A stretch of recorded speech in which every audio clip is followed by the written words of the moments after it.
We're going to discuss the global analytic continuum. First, we're going to discuss the analytic. Iniwan ko taglit.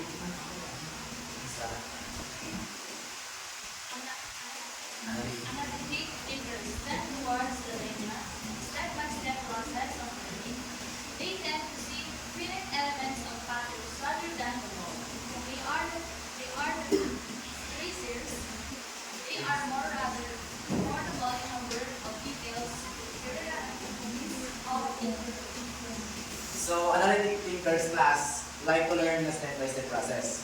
So, they were called tracers. Because they focus on this specific pattern, like the individual trees in the forest. So, and then they prefer organized and detailed information. Next is the yung sa tatlo, di ba yung kanina? Global analytic continuum, tinungan natin yung analytic and then the global. So next is the global. Sino gusto mabasa? Okay. Global analytic thinkers lean towards the non-linear thought and tend to see the world patterns rather than the particle elements. They are the forest seers who give attention only to the overall structure and sometimes ignore details. So global thinkers think more freely and see bigger picture. They like the whole forest. So they were called as forest seers because they see the whole forest instead of just individual trees. So kung mapapansin nyo, doon sa analytic is step-by-step yung pag-learn nila, step-by-step process. And then, imagine class, nasa forest kayo. Kapag kayo ay isang analytic thinkers rather, nasa forest kayo, pero makikita nyo yung bawat puno, isa, hindi as whole. Kapag global thinkers global thinker na naman, nasa forest ka, pero ang makikita mo, as whole ng forest. So, yun siya. Next is label. Sa left side is yung analytic, yung sa left brain natin. And then sa right side is the global, yun siya sa right brain. So, okay. So, number 1 sa left side or sa analytic, successive experience style, verbal. So, yung verbal is, ang sa verbal is prefers using words to think and communicate. While sa right side or sa global is visual. So, more things in pictures and visual images. And then number 2 is fun word meaning. Focuses on what the words actually mean. Kumbaga, ang number 2, pag analytic thinker ka, nag-respond ka sa mismo na laman ng salita na ibigay. Ang sa number 2, sa kabila naman sa right side is the response to tone of voice. Kahit masama or kahit mabuti pa yung salita na sinabi mo sa kanya, pag yung tono mo pagalit is, ang mararamdaman niya is nagagalit ka sa kanya. Nag-respond siya sa tone of voice. Number 3 is sequential. So, things in a step-by-step process. Yun siya. Nag-learn siya through step by step. And then sa kabila, things in non-sequential. Ano siya? Spontaneous siya. Things biglaan. Wala sa plano. Number 4 is process information linearly. Okay.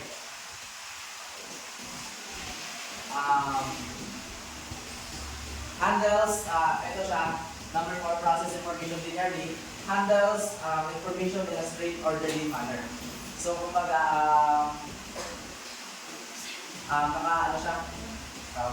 yung naka-order na yung pag-ano ng information. And then doon sa kabila, process information in a valid order, just in a straight line. Hindi siya organized ang pag-ano niya, pag-process niya ng information.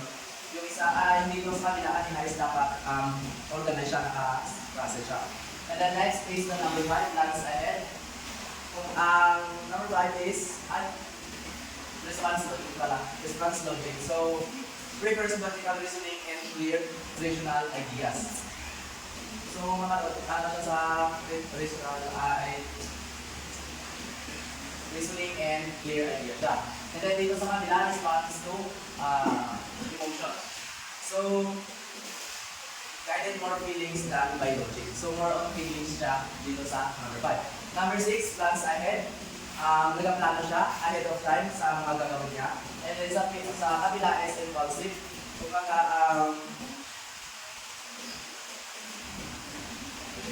actions para a moment without planning. Nag-respond lang siya into on the spot kung saan lang yung isip niya. And then, number 7, recalls people's name. And then, sa kanila is recalls people's faces.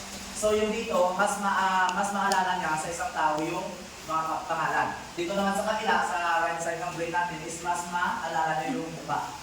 So, number 8, speaks with a few gestures. And sa kanila, gestures when speaking. So, sa number 7 is kung pag nagsasalita is hindi masyado magalaw yung kamay mo. Dito naman sa kanila, gestures when speaking, the best example dito is si Wayne. Napansin niyo si Wayne pag nagsasalita siya or ano siya is showy siya yung niya kung sino na. And then, number 9, punctual.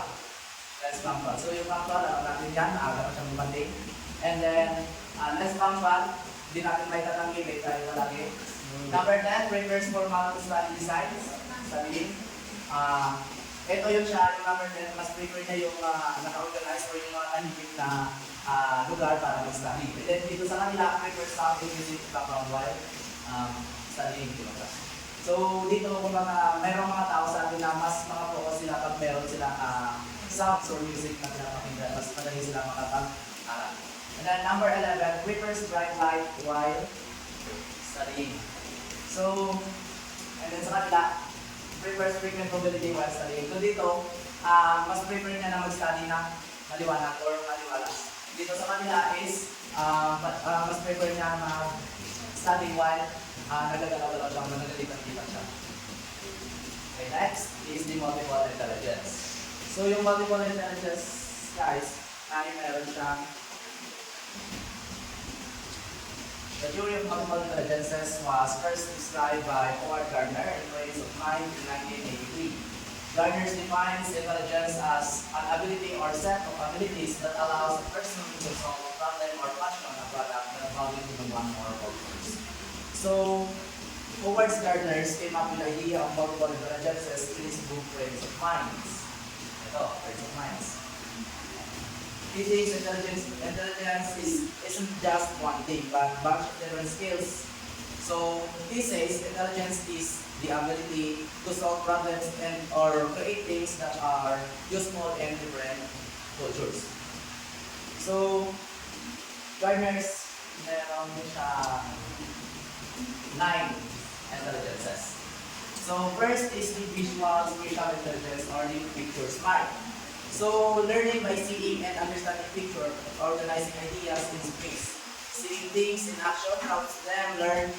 They can imagine things in their minds to plan, solve, or problem. So, dito siya, learning by seeing.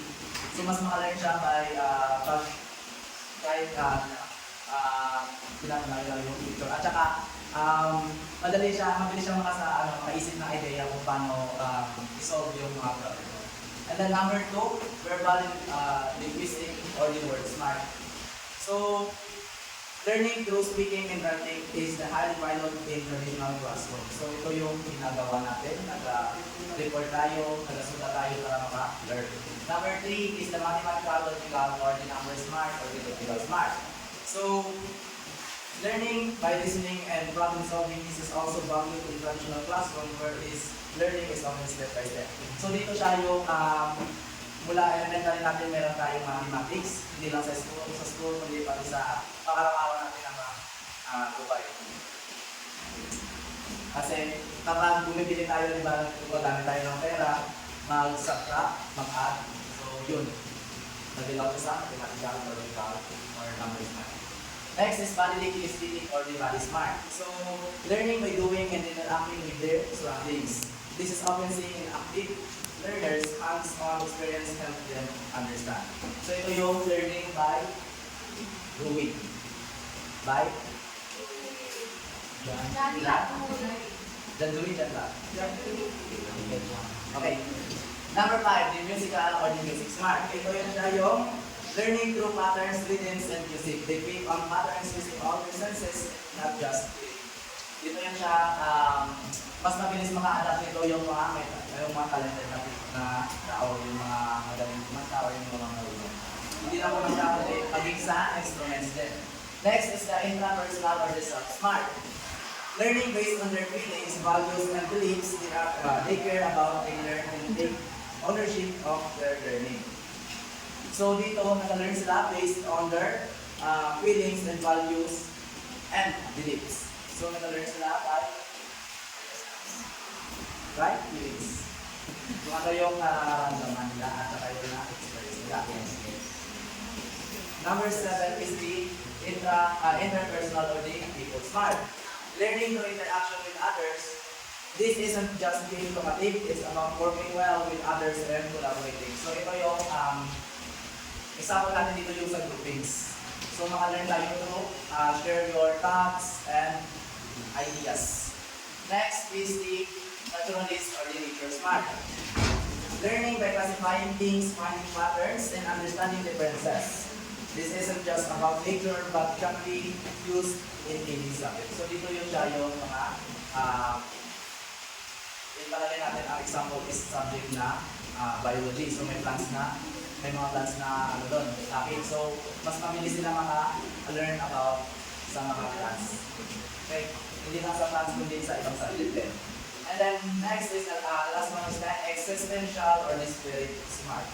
So learning by seeing the bigger picture, asking questions like, why are we here?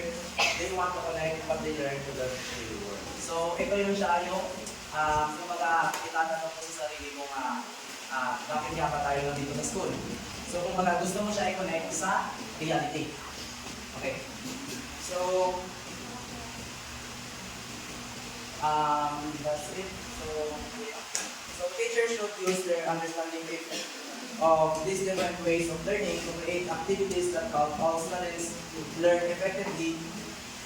It's clear that teachers can just rely on textbooks anymore. They need to teach in ways that suits each student's unique learning styles. So, yun lang po.